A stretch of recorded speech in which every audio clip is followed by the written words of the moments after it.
Hello, আজকে আমরা হচ্ছে আলোচনা করব about the DNA repair. So শুরু করার আগে আমি বলতে চাই আমার এই ভিডিওসগুলা কিন্তু আমি যখন এক্সপ্লেন করছি ইন বাংলা, সো সেক্ষেত্রে আমি কিন্তু at the same time first এইডের পাশাপাশি ক্যাপলান্সের যে হাইয়ার কনসেপ্টগুলো আছে, প্লাস হচ্ছে বিএনবি থেকে আমি যে কনসেপ্টগুলো পেয়েছি, প্লাস হচ্ছে ইউ ওয়ার্ল্ড নোটস, সব কিছু কিন্তু আমি একসাথে এখানে অ্যাড করছি। So kind of A compact video, so যেখানে সব কিছুই আমি ইনক্লুড করছি। সো যারা ইনিশিয়ালি ফার্স্ট এডটা যাদের কাছে খুব যেটা আমার নিজের কাছেও লেগেছিল, ফার্স্ট এড প্রথম থেকে শুরু করার সময় অনেক অনেক কঠিন মনে হচ্ছিল, কারণ ফার্স্ট এডের জিনিসটা হচ্ছে মানে ডিটেলড এক্সপ্লেনেশনটা করা হয়নি। তো তাদের জন্য আমি বলবো আমার এই ভিডিওসগুলো কিন্তু খুবই কাজে আসবে। এবং অ্যাট দ্য সেম টাইম কেউ যদি সিস্টেম ওয়াইজ সিস্টেমের পাশাপাশি ওয়ার্ল্ড করতে চায়, সেক্ষেত্রে আমার এই ভিডিওসগুলো দেখার পরে, ফার্স্ট এডের ভিডিওসগুলো দেখার পরে সে যদি ওয়ার্ল্ডটা করে, তার জন্য কিন্তু ইউ ওয়ার্ল্ড দের কোয়েশ্চেনগুলো সলভ করা অনেক ইজি হয়ে যাবে। সো ঠিক আছে, তাহলে আমি আজকে শুরু করি ডিএনএ রিপেয়ার। সো ডিএনএ রিপেয়ারটা হচ্ছে আমরা কেন করব, কেননা হচ্ছে DNA damage. So DNA damage and repair is a ongoing process. So এটা যতই ডিএনএ রেপ্লিকেশন হবে ততই হচ্ছে ডিএনএ ড্যামেজও হবে, সাথে আবার ওই ড্যামেজটাকে রিপেয়ারের প্রসেসেরও ব্যবস্থা আছে। সো এখন ডিএনএ ড্যামেজ কী কী কারণে হতে পারে? ডিএনএ ড্যামেজ যেমন হচ্ছে আলট্রাভায়োলেট রেজের কারণে হতে পারে, আয়োনাইজিং রেডিয়েশন, তারপর হচ্ছে ফ্রি রেডিক্যাল, কিংবা সাম আদার কিছু কেমিক্যালস আছে যেমন হচ্ছে hydrocarbon in the cigarette smoke and aflatoxin from the mouldy peanuts. So এইসব বিভিন্ন কারণে রেডিয়েশন কেমিক্যালস, এগুলোর কারণে হচ্ছে ডিএনএ ড্যামেজটা হতে পারে। সো এখন এই ড্যামেজটাকে কিন্তু আমার রিপেয়ার করতে হবে। যদি আমি রিপেয়ার না করি তখন কি হবে? মিউটেশন হবে। মিউটেশন থেকে এই যে ড্যামেজ ডিএনএটা যখন আমার সেল সাইকেলে ঢুকে যাবে, তখন আমার পরবর্তী যত সেল ডিভিশন হবে ওখানে কিন্তু ড্যামেজড ডিএনএটা ঢুকে যাবে। সো যার কারণে বিভিন্ন ধরনের ডিজিজ অ্যারাইজ করবে। কিংবা যে এনজাইমগুলা এই ড্যামেজটাকে রিপেয়ার করে, ওই এনজাইমগুলো যদি ডেফিসিয়েন্সি থাকে, সেক্ষেত্রেও কিন্তু সেম ড্যামেজ ডিএনএটা হচ্ছে রেপ্লিকেশনে ঢুকে গিয়ে বিভিন্ন ধরনের সেলের মধ্যে ঢুকে গিয়ে বিভিন্ন ধরনের প্যাথোলজিক্যাল কন্ডিশন অ্যারাইজ করবে। ফর এক্সাম্পল হচ্ছে অ্যাটাক্সিয়া টিলেনজেকটিজিয়া, যেখানে হচ্ছে পেশেন্ট ইউজুয়ালি বিভিন্ন রেডিয়েশন এক্সরের প্রতি হাইপার সেন্সিটিভ থাকে। তারপর হচ্ছে xeroderma pigmentosa, another condition which is hypersensitivity to ultraviolet radiation and which causes premature skin aging as well as the carcinoma of the skin like melanoma, basal cell carcinoma. Then another example is Fanconi anemia, which is an inherited aplastic anemia where the patient is hypersensitive to cross-reacting agents. So এই ধরনের নানা আদার যেমন হচ্ছে Bloom syndrome, Lynch syndrome, so এগুলো সবই হচ্ছে গিয়ে example of the deficiency of DNA repairing enzyme. So let's start with the double stranded repair. তো ডাবল স্ট্যান্ডার্ড রিপেয়ার করার জন্য আমার দুইটা টাইপস আছে, একটা হচ্ছে নন হোমোলোগাস এনজয়েনিং আর একটা হচ্ছে হোমোলোগাস রিকম্বিনেশন। সো প্রথমে হচ্ছে নন হোমোলোগাস এনজয়েনিং। এখানে আমরা কিভাবে রিপেয়ার করি? এটা হচ্ছে brings together two ends of DNA fragments to repair the double standard break. So এখানে যেমন আমি দেখতে পাচ্ছি এটা একটা ডাবল স্ট্র্যান্ড ব্রেক হলো। সো এটাকে রিপেয়ার করার জন্য তাহলে নন হোমোলোগাস এনজয়েনিং পদ্ধতিতে আমি কিভাবে রিপেয়ার করব? এই যে ডিএনএটাতে ব্রেক হলো ওইটার দুইটা এন্ড, সো ওই দুইটা এন্ড কি করবে? রি-এক্সটেন্ড করবে। সো রি-এক্সটেন্ড করার মাধ্যমে এই এই যে এখানে যে গ্যাপটা আছে ওইটাকে ফিল করবে। এবং এখানে আমার কোনো টেমপ্লেট ইউজ করতে হবে না, কোনো ইনটেক্ট টেমপ্লেট আমি ইউজ করব না। সো যেখানে ব্রেক হয়েছে ওই ডিএনএ থেকে ওই ডিএনএ পোলটাই রি-এক্সটেন্ড করে আবার এটাকে রিসেল করবে। সো তাহলে এই গেল double standard break. Okay, so homology is not required here. So that is homology means like similar structure. So similar other কোনো স্ট্রাকচার আমার দরকার নেই, ওই সেম ডিএনএ থেকেই আমি হচ্ছে গিয়ে ডিএনএটাকে ডাবল স্ট্যান্ডার্ড ব্রেকটাকে রিপেয়ার করব। And part of the DNA may be lost or translocated. So as এখানে যেই পোর্শনটা ব্রেক হয়েছে, যে নিউক্লিওটাইডটা লস্ট হয়েছে, ওটা যেহেতু আমি রিপেয়ার করছি না, শুধুমাত্র দুইটা এন্ড একসাথে আবার এক্সটেন্ড করে দিব। সো যেহেতু আমি এই যে এখানে যেই ব্রেকটা হয়েছে ওইটাকে আমি রিপেয়ার করছি না কিংবা ওখানে রিপ্লেসমেন্ট করছি না, জাস্ট দুইটা এন্ড আমি রি-এক্সটেন্ড করে ব্রেকটাকে ফিল করে দিচ্ছি। সো সেই ক্ষেত্রে অবশ্যই এখানে কিছু জেনেটিক ম্যাটেরিয়ালস লস্ট হবে। সো এটা এখানে বলতেছে হচ্ছে part of the DNA may be lost or translocated. আর এটা হচ্ছে যখন ডিসফাংশনাল হবে, so maybe dysfunctional in the ataxia telangiectasia. So এই যে একটা কন্ডিশন অ্যাটাক্সিয়া টিলেনজেকটিজিয়া, এখানে কিন্তু ডিএনএ রিপেয়ারটা ডিসফাংশনাল হচ্ছে দেখে এই ডিজিজটা হচ্ছে। So what is ataxia telangiectasia? So ataxia telangiectasia is the mutation in the ATM gene. This is an autosomal recessive disorder. So what is the function of ATM gene? So ATM gene mainly repairs the double-stranded DNA break via non-homologous end joining. So এখন আমি ওই ATM gene যেটা which is responsible for the double-stranded DNA breaking via the non-homologous end joining, if that gene is mutated, what will happen? It will lose its function. So যখন ATM জিন ওর ফাংশনটা lost করবে তখন কি হবে? রিপেয়ারটা dysfunctional হবে। So সেই ক্ষেত্রে পেশেন্টের অ্যাটাক্সিয়া টেলাঞ্জিয়েকটেসিয়া ডেভেলপ করবে। সো তাহলে এই পেশেন্টরা কি নিয়ে প্রেজেন্ট করবে? এরা হচ্ছে usually hyper sensitive two ionising radiation এবং বিভিন্ন এরিয়াতে like skin, central nervous system, even ওদের ইমিউন সিস্টেমটাও অ্যাফেক্টেড হবে। সো ইনিশিয়ালি হচ্ছে যখন ইনফ্যান্সিতে থাকে তখন কিন্তু নর্মাল থাকে। প্রবলেমটা শুরু হয় যত বেশি গ্রো করার সাথে সাথে হঠাৎ করে হচ্ছে ডেভেলপমেন্টাল একটা ডিটেরিওরেশন দেখা যায়। সো ওদের হচ্ছে ইউজুয়ালি সো এই প্রবলেমটার কারণে হচ্ছে গিয়ে ওদের ডেভেলপমেন্টটা স্লো হয়ে যায় with progressive motor coordination problem. So এই প্রবলেমটা কেন হচ্ছে? Because of cerebellar atrophy. So এই সেরেবেলার অ্যাট্রফি হওয়ার কারণে যখন ওরা 1 ইয়ারে আসে, 1 বছর হয়, তখন কিন্তু অ্যাটাক্সিয়া নিয়ে প্রেজেন্ট করে। সো ইনিশিয়ালি যদিও বা ডেভেলপমেন্টটা ওকে ছিল, সব কিছুই নর্মাল ছিল, বাট স্লোলি দেখা যাবে ওর ডেভেলপমেন্টটা স্লো হয়ে যাচ্ছে এবং আলটিমেটলি পেশেন্ট 1 বছরের মধ্যেই অ্যাটাক্সিয়া নিয়ে প্রেজেন্ট করবে। So at the same time এদের হচ্ছে ইমিউন সিস্টেমটাও অ্যাফেক্টেড হবে, যার কারণে রিকারেন্ট সাইনাস, রেসপিরেটরি ইনফেকশন নিয়ে আসবে। তারপর হচ্ছে স্কিনে টেলাঞ্জিয়েকটেসিয়া থাকবে, প্লাস হচ্ছে আদার ক্যান্সার, বিভিন্ন ধরনের ক্যান্সারেরও রিস্ক থাকবে। সো এই গেল হচ্ছে অ্যাটাক্সিয়া টেলাঞ্জিয়েকটেসিয়া। নেক্সট হচ্ছে হোমোলোগাস রিকম্বিনেশন। হোমোলোগাস রিকম্বিনেশনের ক্ষেত্রে কি হচ্ছে? It requires 2 homologous DNA duplexes. So এটার ক্ষেত্রে কিন্তু আমার 2টা হোমোলোগাস ডিএনএ সিমিলার স্ট্রাকচার লাগবে। A strand from damaged double-stranded DNA is repaired using a complementary strand from intact homologous double-stranded DNA as a template. So তার মানে এই যে আমি এখানে একটা intact homologous double-stranded DNA use করছি, যেটা আমি টেমপ্লেট হিসেবে ইউজ করছি, এবং এখান থেকেই কিন্তু আমি double-stranded যে ব্রেকটা আছে ওটাকে রিপেয়ার করব। এবং এই স্ট্রাকচারটা অবশ্যই সিমিলার হতে হবে, similar to the DNA which has the break. Okay, so তাহলে এই ক্ষেত্রে কিন্তু যেহেতু আমি একটা ইনট্যাক্ট স্ট্রাকচার থেকে রিপেয়ার করছি, সো সেই ক্ষেত্রে restores the duplexes accurate without the loss of nucleotide. So এখানে কোনো জেনেটিক ম্যাটেরিয়ালস কিংবা নিউক্লিওটাইড লস্ট হচ্ছে না, যার কারণে এই রিপেয়ারটা কিন্তু জেনেটিক ম্যাটেরিয়ালসগুলোকে রিস্টোর করবে। তাহলে এটা ডিফেক্টিভ কাদের ক্ষেত্রে? সো এটা ডিফেক্টিভ হচ্ছে defective in breast and ovarian cancers with BRCA1, BRCA2 mutation, and also in Fanconi anemia. So what is Fanconi anemia? Okay, so Fanconi anemia. So Fanconi anemia is an autosomal recessive condition caused by mutation in the genes responsible for the repair of the interstrand DNA crosslink. So it is the most common inherited cause of aplastic anemia and presents with short stature, absent thumbs, and increased malignancy risk. So tahole ei gelo hocche Fanconi anemia, which is happening due to the dysfunction of the homologous recombination. Tahole ei gelo hocche double-stranded repair. So next come to the single-stranded repair. The single-stranded repair তিনটা ওয়েতে করা যায়। একটা হচ্ছে nucleotide excision repair, দেন হচ্ছে base excision repair, তারপর হচ্ছে mismatch. তাহলে নিউক্লিওটাইড এক্সিশন রিপেয়ার প্রথমে। সো এই যে নিউক্লিওটাইড এক্সিশন রিপেয়ারের জন্য আমার কি কি লাগবে? এখানে হচ্ছে specific endonucleases remove the oligonucleotides containing damaged bases.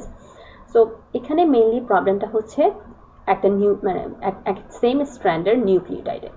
So same স্ট্র্যান্ডের নিউক্লিওটাইডে যখন হচ্ছে, যেমন হচ্ছে এখানে ছবিতে আমরা দেখতে পাচ্ছি ইউভি এক্সপোজারের কারণে একটা পাইরিমিডিন ডাইমার তৈরি হলো। এখন এই যে পাইরিমিডিন ডাইমারটা এখন এটাকে আমার রিমুভ করতে হবে। সো এটাকে আমি রিমুভ করার জন্য প্রথমে এটাকে রিকগনাইজ করতে হবে। সো রিকগনাইজটা কে করবে? স্পেসিফিক এন্ডোনিউক্লিয়েসেস। সো তাহলে এন্ডোনিউক্লিয়াসটা প্রথমে হচ্ছে যে হ্যালিক্সটা ডিফেক্টিভ আছে ওটাকে রিকগনাইজ করবে। রিকগনাইজ করার পরে সে হচ্ছে কি ওটাকে ক্লিভ করবে। So ক্লিভ and discard the damage DNA. So এই গেল ড্যামেজ ডিএনএটাকে সে ডিসকার্ড করলো, রিমুভ করলো। সো রিমুভ করার পর এখন ওখানে কি আসবে, ডিএনএ পলিমারেজ এনজাইম, কারণ ডিএনএ পলিমারেজ এনজাইমটা হচ্ছে নিউ নিউক্লিওটাইডটাকে সিনথেসিস করবে। সো তাহলে DNA polymerase enzyme comes and it causes the synthesis of new nucleotide. Then এই যে নিউক্লিওটাইড আসলো, রিপ্লেসড হওয়ার পর ওখানে একটা গ্যাপ থাকে। তো ওই গ্যাপটাকে কে রিফিল করবে, সেটা হচ্ছে ডিএনএ লাইগেজ। তো তাহলে এখানে ডিএনএ লাইগেজের ফাংশনটা কি, DNA ligase is responsible for creating a phosphodiester linkage between the phosphate group of the 5' end of a DNA fragment and the hydroxyl group of the 3' end. So তাহলে এই যে এইভাবে ফসফোডাইস্টার লিঙ্কেজের মাধ্যমে ডিএনএ লাইগেজ এনজাইমটা যে গ্যাপটা ছিল ওটাকে রিসিল করবে। সো তাহলে এখানে DNA polymerase fill and DNA ligase reseal the gap respectively, এবং এইভাবে repairs the bulky helix distorting lesions, for example pyrimidine dimer. So যখন দুইটা থাইমিন একসাথে চলে আসতেছে তখন হচ্ছে কি হচ্ছে, হেলিক্সটা বাল্কি হয়ে যাচ্ছে, ওই যে এখন এই রিপেয়ারের মাধ্যমে বাল্কি হেলিক্স ডিস্টোরশনটাকে প্রিভেন্ট করতেছে। এবং এই নিউক্লিওটাইড এক্সিশন রিপেয়ারটা কোন ফেসে হয়, occurs in the G1 phase of the cell cycle. So আমরা জানি হচ্ছে সেল সাইকেলে বিভিন্ন ফেজ থাকে, যেমন হচ্ছে G0 phase, G1 phase, G2 phase, S phase, then M phase. So nucleotide excision রিপেয়ারটা মেইনলি G1 এটা হচ্ছে G1 ফেজে হচ্ছে। সো এটা কখন ডিফেক্টিভ থাকে, so nucleotide excision repair is defective in the xeroderma pigmentosa. So তাহলে এই যে পাইরিমিডিন ডাইমার্সটা কীভাবে তৈরি হচ্ছে, এখানে যখন আলট্রাভায়োলেট রে এক্সপোজার হচ্ছে, সাপোজ হচ্ছে কি ultraviolet race damage the DNA primarily through the formation of the abnormal covalent bonds between the adjacent thymine or cytosine residues. So এই যে পাইরিমিডিন ডাইমার্সের ক্ষেত্রে হচ্ছে অ্যাডজেসেন্ট যে সাইটোসিন রেসিডিউস আছে কিংবা থাইমিন রেসিডিউস আছে তার মাঝখানে হচ্ছে এটা কি করবে, একটা কোভ্যালেন্ট বন্ড তৈরি করবে। So the presence of the pyrimidine dimers interferes with the base recognition during the transcription and the replication. So তার মানে এই যে ডাইমারটা তৈরি হলো এটা কিন্তু পরবর্তীতে ট্রান্সক্রিপশন, রেপ্লিকেশন এগুলোকেও কিন্তু হ্যাম্পার করবে, and ultimately leads to DNA mutation which can result if the damage is not repaired. So এই যে ডাইমারটা তৈরি হলো, এই যে একটা ড্যামেজ হলো ডিএনএ, সেটা যদি আমি রিপেয়ার না করি সেই ক্ষেত্রে কিন্তু ডিএনএ মিউটেশন হবে এবং আদার্স যে প্যাথোলজিক্যাল কন্ডিশন ওগুলো অ্যারাইজ করবে। সো তাহলে এই যে জেরোডার্মা পিগমেন্টোজামের পেশেন্টরা কি নিয়ে প্রেজেন্ট করবে, they present with the dry skin, photosensitivity, skin cancer. So এই গেল হচ্ছে নিউক্লিওটাইড এক্সিশন রিপেয়ার। সো ছবিতে যদি আমরা দেখি যে এখানে যখন ইউভি রে এক্সপোজার হলো তখন কি হলো, দুইটা থাইমিন ডাইমারের থাইমিন রেসিডিউসের মাঝখানে একটা কোভ্যালেন্ট বন্ড তৈরি করলো। তো এই যে কোভ্যালেন্ট বন্ডটা তৈরি হলো, this is called pyrimidine dimer. So এখন এই যে ড্যামেজ ডিএনএ পাইরিমিডিন ডাইমারটা তৈরি হলো ওটাকে আমার রিমুভ করতে হবে। সো রিমুভ করার জন্য প্রথমে ওটাকে রিকগনাইজ করতে হবে। সো রিকগনিশনের কাজটা কি করবে, এন্ডোনিউক্লিয়াস। সো এন্ডোনিউক্লিয়াস তাহলে এই এটাকে রিকগনাইজ করার পর এটাকে রিমুভ করলো, দেন হচ্ছে গিয়ে নেক্সট স্টেপে হচ্ছে নিউলি রিপেয়ার্ড সেগমেন্টটা হচ্ছে এখানে রিপ্লেসড হলো। তো এই যে রিপ্লেসমেন্টের কাজ কে কি করলো, রিপ্লেসমেন্টের কাজটা করবে হচ্ছে এখানে ডিএনএ পলিমারেজ এনজাইম, যেটা হচ্ছে নিউ নিউক্লিওটাইড সিনথেসিস করবে, অ্যান্ড দেন গ্যাপটাকে রিসিভ করবে কে, ডিএনএ লাইগেজ। ওকে, সো তাহলে এই গেল হচ্ছে নিউক্লিওটাইড এক্সিশন রিপেয়ার। নেক্সট হচ্ছে base excision repair. So base excision রিপেয়ারে মেইনলি হচ্ছে এখানে ডিএনএ বেসের মধ্যে ডিএনএ বেসটা ড্যামেজ হয়ে যাচ্ছে। সো এই যে বেসটা ড্যামেজ কেন হচ্ছে, সো তাহলে প্রথমে কেন হচ্ছে আগে এটা কিভাবে আমরা রিপেয়ার করি। সো রিপেয়ার করার জন্য আমার এখানে কি লাগবে, প্রথমে হচ্ছে বেস স্পেসিফিক গ্লাইকোজাইলেস এনজাইম। সো এই যে বেস স্পেসিফিক গ্লাইকোজাইলেস এনজাইমটা কি করবে, removes the altered base and creates AP site. So AP site, it can be either apurinic site or a pyrimidinic site. So one or more nucleotides are removed by the AP endonuclease, which clips the 5' end, and then AP lyase clips the 3' end. So তাহলে এখানে কি হচ্ছে, এখানে mainly হচ্ছে গিয়ে base excision রিপেয়ারটা, এটা আমি কিভাবে ইউজ করছি, এটা হচ্ছে গিয়ে base excision repair is use to correct the single based DNA defect which is induced by spontaneous heat কিংবা এক্সোজেনাস কেমিক্যালের মাধ্যমে এই ড্যামেজটা হতে পারে। সো এখানে এই প্রসেসে আমরা কোন এনজাইমটা ইউজ করতেছি initially? Glycosylase enzyme. So glycosylase এনজাইমটা সে কি করবে? Glycosylase enzyme remove the defective base. So যে বেসটা ড্যামেজ হলো, ডিফেক্টিভ বেস, ওটাকে প্রথমে রিমুভ করবে glycosylase enzyme, and the next হচ্ছে and the corresponding empty sugar phosphate site is cleaved. So এখন আমি যখন বেসটাকে রিমুভ করলাম, বেসটাকে রিমুভ করার পর তার দুই পাশে কিন্তু একটা এমটি সুগার ব্যাকবোন থাকবে। সো ওই এমটি সুগার ব্যাকবোনটাকেও আমার ক্লিভ করতে হবে, এবং ওই যে এমটি সুগার ব্যাকবোনটা আমি ক্লিভ করব, তার জন্য আমার কি কি এনজাইম লাগবে? একটা হচ্ছে এপি এন্ডোনিউক্লিয়াস, যেটা হচ্ছে 5 প্রাইম সাইডের বন্ডটাকে ক্লিভ করবে, ফসফেট সুগার বন্ড, আর একটা হচ্ছে AP lyase enzyme which will cleave the 3 prime end. So তাহলে এই করলাম আমি, ব্যাকবোনটাকে এখন ক্লিভ করলাম। ক্লিভ করার পর এখন হচ্ছে আমার নিউ নিউক্লিওটাইড, নিউ বেস ওখানে হচ্ছে গিয়ে সিনথেসিস করতে হবে। তার জন্য আমার কি লাগবে? DNA polymerase enzyme. সো তাহলে DNA polymerase enzyme comes and replaces the missing nucleotide, and then the ligase enzyme reseal the final remaining segment. So তাহলে এই গেল হচ্ছে গিয়ে as a whole base excision repair. So DNA polymerase enzyme যেমন ইউক্যারিওটসের ক্ষেত্রে আমরা জানি হচ্ছে DNA polymerase বিটা হচ্ছে সিনথেসিসটা করে। সো গ্যাপটাকে সে সিনথেসিসের মাধ্যমে গ্যাপটাকে ফিল করলো, and then DNA ligase enzyme এসে আবার হচ্ছে গিয়ে যতটুকু যেই গ্যাপটা বাকি থাকলো রিমেনিং, ওইটাকে সিল করে দিল। সো এই যে এক্সিশন রিপেয়ার, এটা কিন্তু থ্রু আউট দ্য সেল সাইকেলে হয়। এটা হচ্ছে গিয়ে একদম পুরো সেল সাইকেল জুড়ে হবে। সো তার মানে এটা কোনো স্পেসিফিক সেল সাইকেলে হবে না, এটা পুরো সেল সাইকেলে হবে, and important in repair of spontaneous and toxic deamination. So তাহলে ডিঅ্যামিনেশনটা কি? ডিঅ্যামিনেশন হচ্ছে কি removal of the amino group. So যখন আমি হচ্ছে যেমন হচ্ছে সাইটোসিন থেকে যদি আমি অ্যামিনো গ্রুপটা ইয়ে করে দিই, বাদ দিয়ে, ওটা কি হয়ে যাবে? ইউরাসিল হয়ে যাবে। সো তাহলে এখানে হচ্ছে ওই ডিঅ্যামিনেটেড বেসটাকেই কিন্তু আমি রিমুভ করতেছি। So for example excessive consumption of the nitrate. So আমরা যদি excess amount of nitrate consume করি, নাইট্রাইটস যদি কনজিউম করি, সেক্ষেত্রে এটা কি হতে পারে? Which can promote the deamination of the cytosine, adenine and guanine. So সাইটোসিনের ডিঅ্যামিনেশন হলে সেক্ষেত্রে ওখানে কি তৈরি হবে? ইউরাসিল। তারপর হচ্ছে অ্যাডেনিনের ডিঅ্যামিনেশন হলে সেক্ষেত্রে তৈরি হবে হচ্ছে হাইপোজ্যান্থিন, কিংবা গুয়ানিনের ডিঅ্যামিনেশন হলে সেক্ষেত্রে হবে জ্যান্থিন। সো তাহলে এখন এই ডিঅ্যামাইডেটেড বেসগুলোকেই আমার কিন্তু রিমুভ করতে হবে, আদারওয়াইজ কিন্তু এখানে যদি আমি রিমুভ না করি তখন হচ্ছে গিয়ে ড্যামেজটা রিপেয়ার হলো না।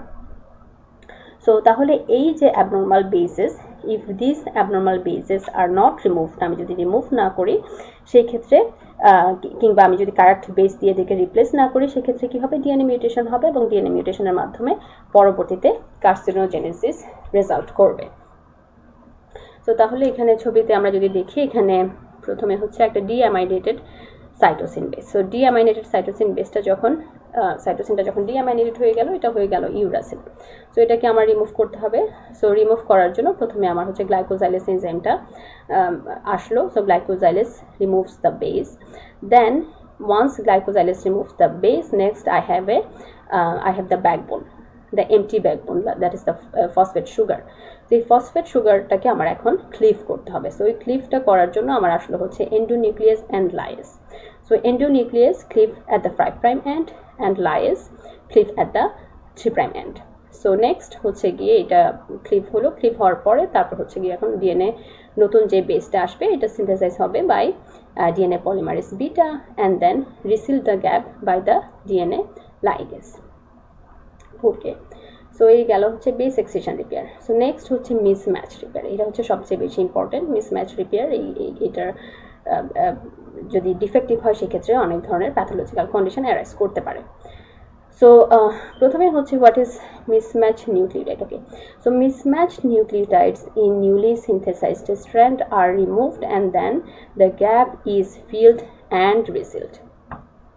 Okay, so এখানে আমরা জানি হচ্ছে গিয়ে যে কোনো একটা ডিএনএ যখন রেপ্লিকেশন হবে, রেপ্লিকেশন হওয়ার সময় কিন্তু আমরা এর আগে পড়ছি, রেপ্লিকেশন হওয়ার সময় 5 প্রাইম টু 3 প্রাইম ডিরেকশনে হচ্ছে নতুন স্ট্র্যান্ডটা তৈরি হয়, এবং 3 প্রাইম থেকে 5 প্রাইম ডিরেকশনে আমি আবার ওই সেম ডিএনএটাকে সিনথেসাইজড যেটা সিনথেসিস হলো ওটাকে আমি আবার প্রুফ রিড করি। তো এই প্রুফ রিড করার সময় কিন্তু আমার মিসম্যাচটা ধরা পড়বে। তো তাহলে 3 prime to 5 prime exonuclease activity describes the proofreading ability of the DNA polymerase enzyme.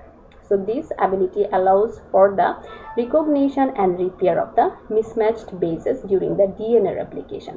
So তাহলে এই যে এক্সোনিউক্লিয়াস অ্যাক্টিভিটির মাধ্যমে কিন্তু আমি ওখানে কোনো ড্যামেজ কিংবা মিসম্যাচ আছে কিনা ওটা আমি রিকগনাইজ করব, দেন আমি এটাকে রিপেয়ার করব। সো তাহলে এটা কোন সেল সাইকেলে হয়? এটা হচ্ছে গিয়ে occurs predominantly in the S phase of the cell সাইকেলে। সো তাহলে মিসম্যাচ রিপেয়ারটা হলো হচ্ছে অ্যাস ফেজে। তো এটা কি ক্ষেত্রে ডিফেক্টিভ হতে পারে? Defective in the Lynch syndrome which is hereditary non polyposis colorectal cancer. So তাহলে লিঞ্চ সিনড্রোমে এখানে আসলে মেইনলি কি হচ্ছে? সো এই যে মিসম্যাচটা যখন আমি আইডেন্টিফাই করব, তখন হচ্ছে আইডেন্টিফাই করার পরে আমি হচ্ছে ইনকারেক্টলি যে বেস এবং নিউক্লিওটাইডের মধ্যে যে কমপ্লিমেন্টারি স্ট্র্যান্ডটা তৈরি হলো ওটা যখন ইনকারেক্ট হবে তখন ওইটাকে আমি হচ্ছে রিপেয়ার করব by replacing the correct base. So এবং এই মিসম্যাচ রিপেয়ারটা কিন্তু খুবই important specially for microsatellite stability. So যখন হচ্ছে এখানে মিসম্যাচ বেসটা যখন এখানে চলে আসার কারণে তখন কি হবে? এখানে মিউটেশন হবে। মিউটেশন হওয়ার কারণে আলটিমেটলি ডিএনএটা আনস্টেবল হয়ে যাবে এবং আনস্টেবল ডিএনএর কারণে ডিএনএটা ব্রেক ডাউন করবে। এবং এই যে এই রিপেয়ার প্রসেসের জন্য আমার কিছু জিন আছে যারা খুব ইম্পর্ট্যান্ট রোল প্লে করে, যেমন তার মধ্যে একটা হচ্ছে MSH2 এবং AMLH1। সো MSH2 এর কাজ কি? এটা হচ্ছে গিয়ে মিসম্যাচটা যে হলো, এররটা যে হলো এটাকে ফাইন্ড আউট করবে। আর MLH1 জিনটা কি করবে? এই মিসম্যাচটা হওয়ার কারণে এই যে এররটা হলো এটাকে এক্সাইজ করবে।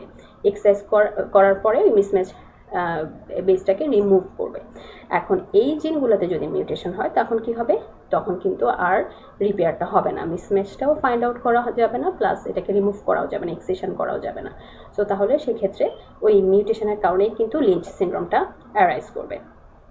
সো তাহলে এটা হচ্ছে স্পেশালি হচ্ছে very important for microsatellite stability. So তাহলে HNPCC হচ্ছে hereditary non polyposis colorectal cancer which is due to germline mutation of the DNA mismatch repair, এবং 90% ক্ষেত্রেই কিন্তু MLH1 আর MSH2 মিউটেশনের কারণে হয়, এবং এটা হচ্ছে আলটিমেটলি পেশেন্টের কোলন ক্যান্সার করবে বাই দ্য মাইক্রোস্যাটেলাইট ইনস্ট্যাবিলিটি। এবং সেক্ষেত্রে আমরা যদি টেস্ট করলে আমরা কিন্তু ক্যান্সার সেল পাবো, এবং ক্যান্সার সেল উইথ মাইক্রোস্যাটেলাইট ইনস্ট্যাবিলিটি থাকবে। সাথে হচ্ছে গিয়ে আদার কিছু ক্যান্সারের ইনসিডেন্স থাকবে, যেমন হচ্ছে এন্ডোমেট্রিয়াল ক্যান্সার, ওভারিয়ান ক্যান্সার, এই ধরনের ক্যান্সারগুলোরও কিন্তু হাই রিস্ক থাকবে। সো তাহলে ছবিতে আমরা যদি দেখি, এখানে আমরা দেখলাম হচ্ছে গুয়ানিনের সাথে অ্যাডেনিন। সো অ্যাডেনিনের সাথে আমাদের এখানে হওয়ার কথা কি? থাইমিন, ঠিক। কিন্তু এখানে থাইমিন না হয়ে কমপ্লিমেন্টারি স্ট্র্যান্ডে চলে আসলো জি, তার মানে এখানে মিসম্যাচ হলো। সো মিসম্যাচটা রিপেয়ার করার জন্য আমার হচ্ছে 3' to 5' এক্সোনিউক্লিয়াস অ্যাক্টিভিটি তো আছে। সো ও কি করবে? মিসম্যাচ সেগমেন্টটাকে রিমুভ করলো। সো রিমুভ করার পর তারপর আমি হচ্ছে গিয়ে এখানে নতুন বেস অ্যাড করে দিব, যেটা হচ্ছে এখন অ্যাডেনিন এবং থাইমিন। সো এইভাবে আমি মিসম্যাচ রিপেয়ারটাকে করলাম। সো তাহলে মোটামুটি ইম্পর্ট্যান্ট টপিকসগুলো এখানে আমাদের বলা হয়েছে, সব কিছুই ডিটেলড। সো আই থিঙ্ক আজকের জন্য this is enough for today. Okay, see you next time. Bye.